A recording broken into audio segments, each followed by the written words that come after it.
Alright, so we're going to be removing and installing a new Icemaker on this Whirlpool side by side. Now, you might be having a situation where you're not making ice on your Whirlpool unit. So verify that you check the bottom of the door on these models. Some of them, they will have a wire separation where you will not make ice, and it is easily mistaken that the Icemaker is bad or not working.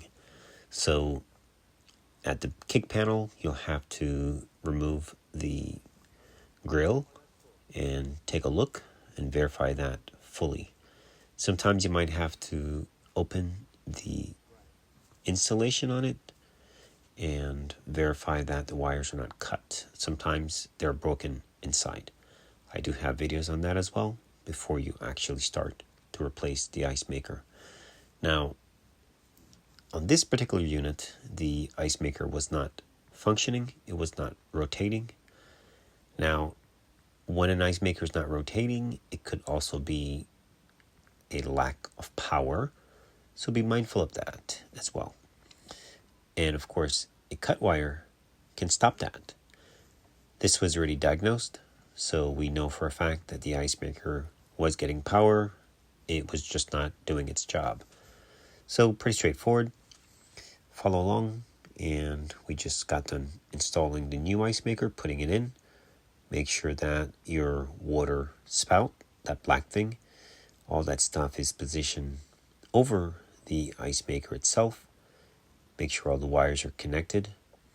Go ahead and plug your connection back in the harness.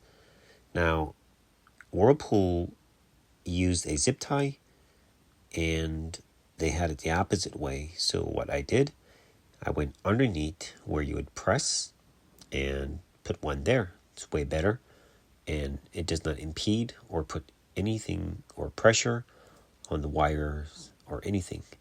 So way better. Now go ahead and plug your door switch or your Icemaker switch in as you put the cover back on. Don't forget that, otherwise it will not work. And from here on, it's just pretty straightforward. We're going to be putting the Icemaker into a harvest, so to say, but it's not cold enough, so it will not call for water at the time. So go ahead and get it installed, put your screws back in, and put the ice mold. Make sure you turn the Icemaker on, otherwise you will not get ice. And that will cover that. Alright guys, enjoy the rest of the video. Thanks for watching.